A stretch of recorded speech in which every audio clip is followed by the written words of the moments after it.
அவன் ஏதோ பெருசா பண்ணி செத்துட்டான்னு ஒரு குரூப் சொல்றாங்க.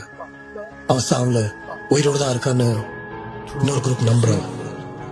அவ இந்த ஊரை ஏமாத்தலாம், உலகத்தை ஏமாத்தலாம், ஆனா என்ன ஏமாத்த முடியாது. அவன் கண்ணை நான் பார்த்தேன், அவன் கண்ணு எனக்கு தெரியும். அவன் தான் அது.